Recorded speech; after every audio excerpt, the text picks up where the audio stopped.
Do you think in 2025 United Nations will be able to preserve its role, its strong voice, its charter, which used to be very strong? But in 2024, we have seen none of its documents were respected by the aggressors. So how do you see UN system in 2025? There are fears that some great powers will try to further erode the credibility of the United Nations and of the Secretary General. In the days to come. In the days to come. Do you think Pakistan will be able to play its effective role in promoting peace and resolving conflicts during 2025? Pakistan has always played a very active role at the United Nations. How would you like to deal with the issue of terrorism? Tragedy has been that we have been victimized by those who have pinned the blame of terrorism on Pakistan for so many years.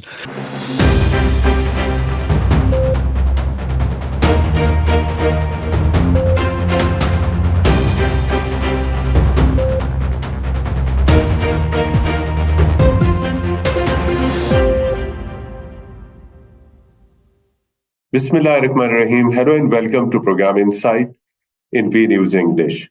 Dear viewers, in January 2025, Pakistan has already assumed the responsibilities as non-permanent member of the United Nations Security Council.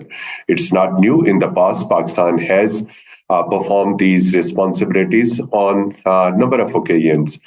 But this time, what is new? There are a number of complex international geopolitical, geostrategic developments in the backdrop of which Pakistan would be assuming this responsibility and would be definitely playing a very, very important role. So in the backdrop of this, in July 2025, Pakistan will be presiding over UN Security Council, which will be another honor. So as a United Nations Security Council president, Pakistan will again be expected to play a very important role in promoting peace, resolving conflicts, which is one of the top priority of United Nations Security Council. So to discuss this all, that what priorities Pakistan has fixed as non-permanent member of the United Nations Security Council, and there are certain issues which are core issues of Pakistan's foreign policy, like Jammu and Kashmir, like counter-terrorism, then it is Palestine, then it's Middle Eastern situation, and then it's Islamophobia, and another biggest challenge is how to cope with the fake news and these all things. As far as fake news and disinformation is concerned, again, Pakistan's permanent representative to United Nations, Ambassador Munir Akram, has done a remarkable job on that particular account. And United Nations has already adopted two separate resolutions, one on Islamophobia and one on dealing with the fake news or this disinformation. To discuss these all things, we are fortunate to have with us Pakistan's one of the most seasoned diplomat, Pakistan's permanent representative to the United Nations in Security Council, Ambassador Munir Akram Saab. Ambassador Munir Akram Saab, very warm welcome to Program Insight and good morning in New York. Thank you, Matin Bhai. It's a pleasure to be with you. We are so grateful. We know that time is short and you have pressing engagements ahead. How you see, as I made a very quick, crisp intro, how you see Pakistan's role as non-permanent member of the United Nations Security Council, given certain facts, international developments, certain compulsions, certain limitations. Despite these all things, do you think Pakistan will be able to play its effective role in promoting peace and resolving conflicts during 2025? Well, as you know, Bhai, Pakistan has always played a very active role at the United Nations, both in the General Assembly and whenever we've been on the Security Council. We have played an active and constructive role in trying to promote the principles and purposes of the UN Charter. And obviously, the framework of the Charter, that is what will guide our positions, as it has in Pakistan's foreign policy. Our positions are always guided by international law, by the UN Charter and its principles. That is going to be our sort of guiding star, if you wish. The situation, obviously, coming into the Security Council, the situation is very grave. Mm-hmm. We are facing turbulent times with geopolitical rivalries between states. Three major wars are raging in Ukraine, in the Middle East, and in Africa, in Sudan, and other places in Africa. So there are live conflicts that have to be dealt with. And we obviously try to make our contribution to promoting a pacific settlement of disputes, to finding resolution of these conflicts, trying to lower the temperature in geopolitical tensions. And that will, of course, be the overall sort of approach of Pakistan. But as you mentioned, we also have certain priority issues for Pakistan. Kashmir is obviously on the top of the list of our priority issues, and we have to find ways to see how we can leverage our presence on the council to promote a fair solution which accords the right of self-determination to the Kashmiri people. These efforts have been made in the past, and we will continue to make those efforts in the council as well. Secondly is Afghanistan. We have a huge problem of terrorism from Afghanistan. At the same time, Pakistan has an interest in supporting the stabilization of Afghanistan, normalizing the situation there, and economic and progress in that country, which is our close neighbor. Third is obviously the issue of terrorism and counterterrorism. Pakistan believes that the architecture of counterterrorism can be improved, and we will try to make efforts to that end. And fourthly, there is the issue of peacekeeping. Pakistan is a major contributor to UN peacekeeping. UN peacekeeping has been in something of a crisis because of various conflicts, and we will try to see how we can modernize, revive, and renovate the architecture on UN peacekeeping and make a contribution to that as well. So these are some of the issues, really. But, on a daily basis, for example, today we will consider the humanitarian situation in Sudan in the Security Council. And then we will have the issue of Cyprus. After that, we will have the issue of Syria. So the Council is engaged with numerous conflict and dispute situations where Pakistan will have to make a contribution. And we will, of course, do so in accordance with the Charter and its principles, and in cooperation with like-minded countries, especially the other non-permanent members of the Security Council. Ambassador Munir Akram Saab, you said that Kashmir is, of course, close to Pakistan. And you mentioned about war in Sudan. You mentioned about definitely situation in Middle East. Coming to the Middle Eastern situation, on which there have been scores of resolutions adopted by United Nations General Assembly. There was also, if I'm not wrong, a resolution adopted by United Nations Security Council for immediate humanitarian ceasefire in Gaza. That was also flouted. And some of the most critical speeches made by you are on record, right, against human rights violations in Gaza. And you were highly critical of Israel's violations of the UN Charter, UN Security Council resolution, International Court of Justice. Still, you will be on the same path as far as issue of Gaza is concerned. You will be adopting same posture, same diplomatic offensive as far as Gaza and Palestine are concerned, which are also the core issues of Pakistan's foreign policy. But now Pakistan is sitting in the United Nations Security Council as a non-permanent member, and still there is no ceasefire. And Israel has flouted all UN Security Council documents. Ambassador Saab. Well, Our position on Palestine is a historical position. True. It started with the position taken by the Qaid himself in support of Palestinian self-determination, and obviously that position is not going to change. Of course, the situation on the ground is changing. Israel's aggression and its actions in Gaza and in the West Bank are before the eyes of the world. We know that there has been violations of the Charter, violations of international law, violations of the Security Council resolutions, of the ICJ. But of course, the key is whether the international community and the Security Council can agree on some actions to enforce its decisions. The decisions adopted by the Security Council, there have been 2 resolutions adopted by the Council on the Gaza conflict. Exactly.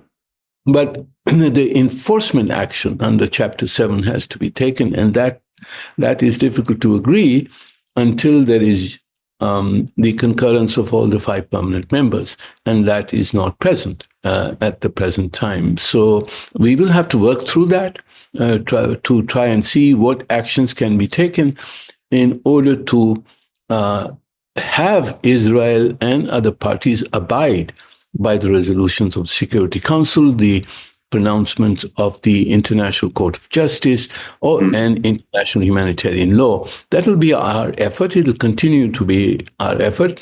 But of course, we are working within a geopolitical climate which is not very conducive. And we will have to face that challenge.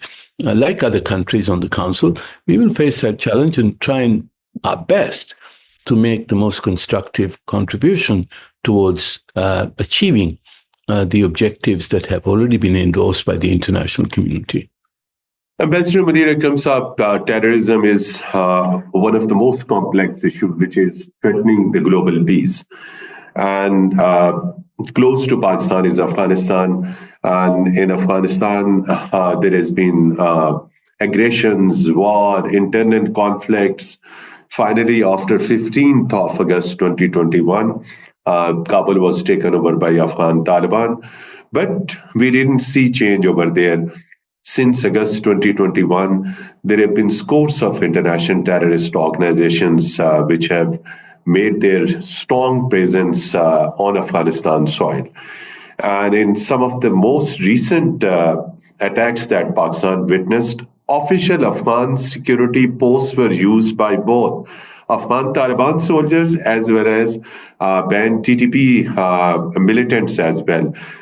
They made attack on Pakistani security forces and Pakistani areas. This shows that Afghan Taliban have some strategic links, support to TTP and several other organizations.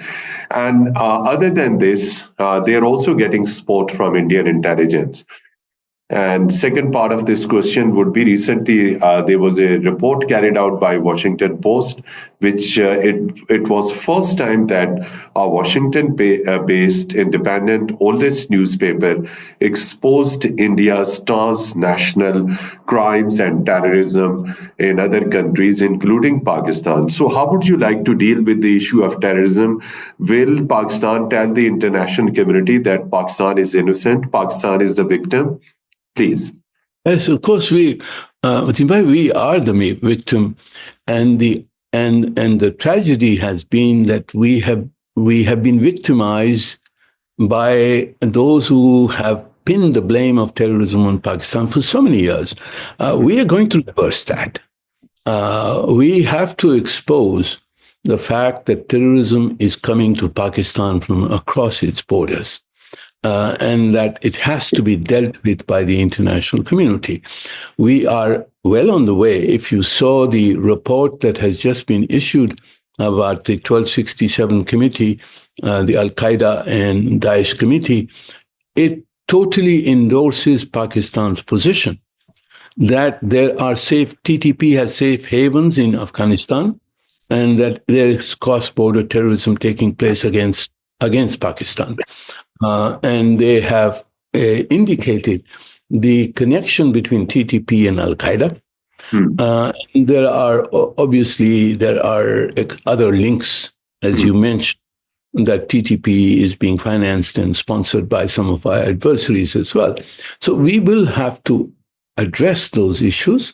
We will try to change the narrative that has been made against us, and we have already taken the steps to change that narrative. I think the Afghan Taliban have to become aware that the international community does not accept their position, and that the international community has endorsed Pakistan's position on the TTP, and we have to take the consequential actions to curb the TTP, both internationally as well as nationally, that what we are doing in our operations in Pakistan and along the border.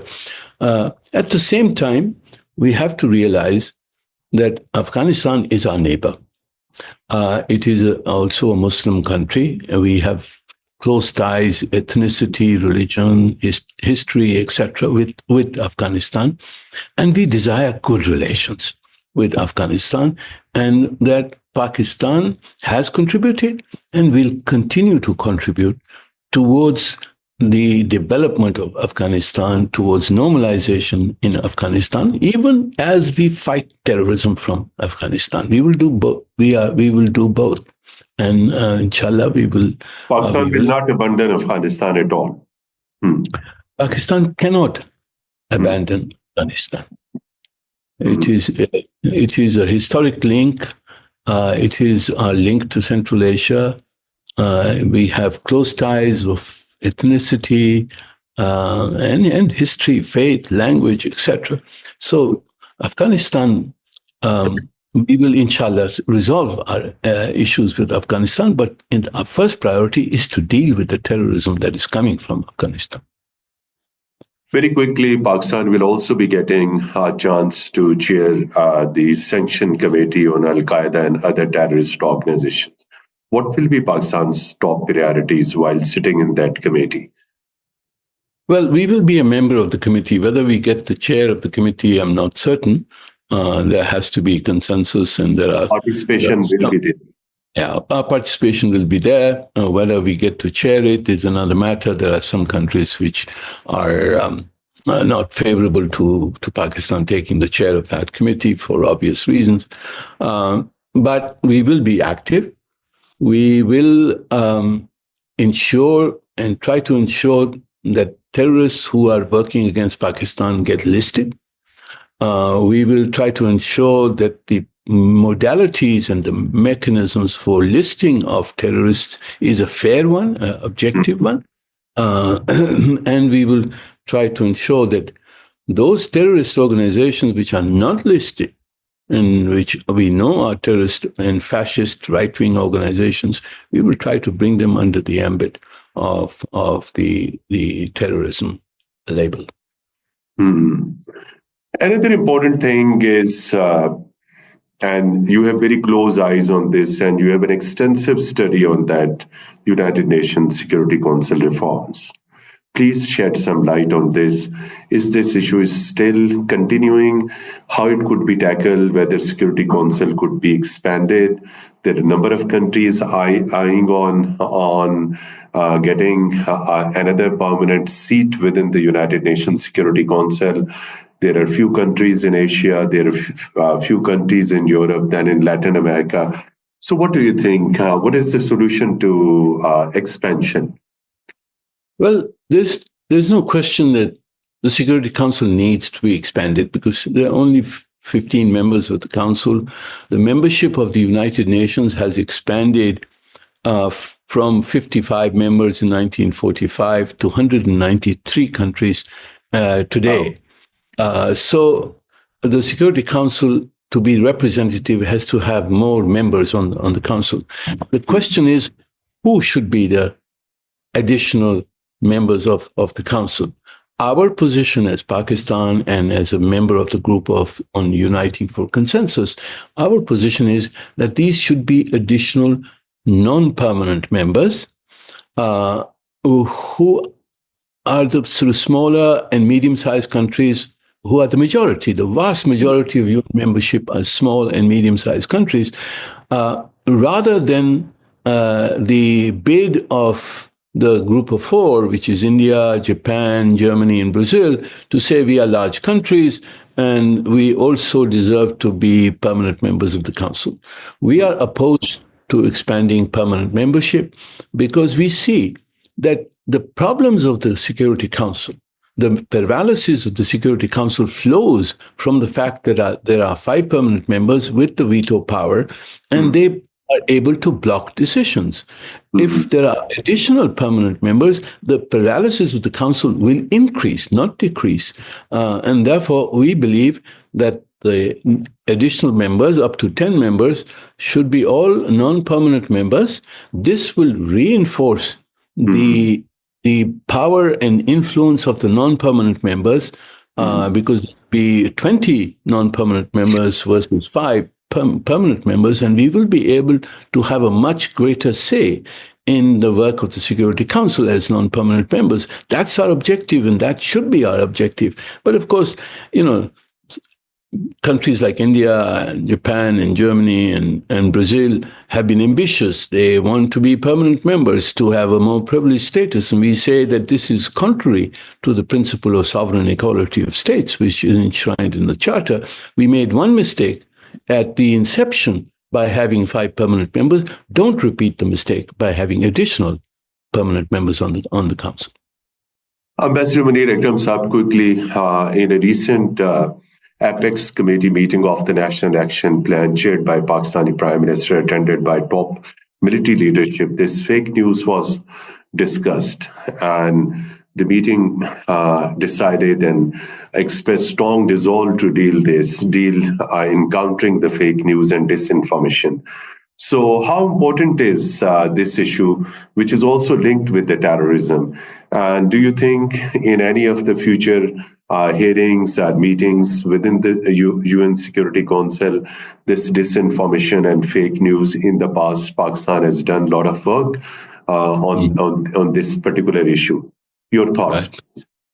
Well, we initiated a resolution on disinformation in the General Assembly 3 years ago. It was adopted. And it was adopted by consensus. And we had a follow-up resolution on that as well. There are many aspects to disinformation. There is, of course, the sort of physical, aspect of news. But today's world, the vast amount of disinformation is being spread through the digital space. And we have to find ways to tackle this. Obviously, artificial intelligence is now being used also to magnify disinformation. We have to find ways of blocking untrue information and of promoting true information. And those are sort of mechanisms that we can perhaps also try to use artificial intelligence and other new modalities that we have in order to sift out disinformation from projection on social media as well as on the mainstream media as well. So these efforts will continue. The issue may come into the Security Council. It has been mentioned in the Security Council. It's not been dealt with in the Security Council fully. But Pakistan will continue to be to pursue this in the General Assembly, and if necessary, we will raise it in the Security Council. Very concisely, in March, Pakistan will be definitely observing International Day Against Islamophobia. Again, credit goes to Pakistan. And under your leadership in United Nations General Assembly, an historic resolution was adopted. Any specific plan prepared this year on Global Islamophobia Day? So, Matimbai, we are in close touch with the Secretary General. We have urged him to appoint a special envoy on Islamophobia. I'm hopeful that he will announce that appointment in the very near future. Secondly, we have among the OIC core group, we have formulated a plan of action on Islamophobia, and we have shared that with the Secretary General. And we hope that the Secretary General will be able to use our suggestions and proposals in order to formulate a plan of action for the United Nations against Islamophobia. So we look forward to these two developments in the coming weeks, and hopefully by the 25th of March, which is the day to combat Islamophobia, we will have some concrete steps taken towards combating Islamophobia. Last, quickly, do you think in 2025 United Nations will be able to preserve its role, its strong voice, its charter, which used to be very strong, but in 2024 we have seen none of its documents were respected by the aggressors. So how do you see UN system in 2025? Well, the UN system has been subjected to attrition, if you will, on many occasions in the past.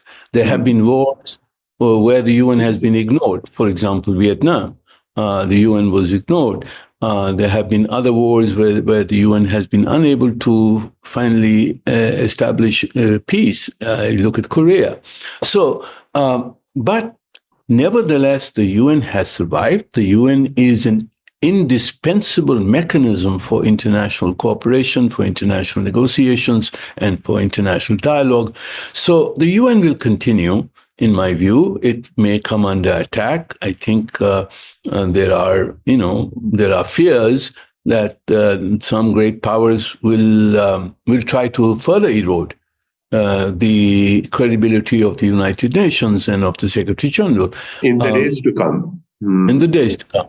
But we will, of course, as Pakistan, we will continue to defend the United Nations as an organization. We will defend the Charter as the framework for international world order and justice, and we will try to promote the principles and purposes of the Charter. We believe that even if the United Nations comes under attack, it will survive, because the world cannot survive. It will survive because the world cannot do without an organization like the United Nations. If we didn't have the United Nations, we would have to create it. Finally, as a member of UN Security Council, your message to the global audience? The message is Pakistan is a country of principles. We adhere to the principles and purposes of the Charter. Our positions are taken on the basis of those principles and in a spirit to contribute to peace and security and world order. And that is our objective as a nation state. Thank you so much, Pakistan's permanent representative to the United Nations, Ambassador Munir Akram Saab, who, despite his very busy schedule, spared few minutes and spoke to Program Inside in V News English.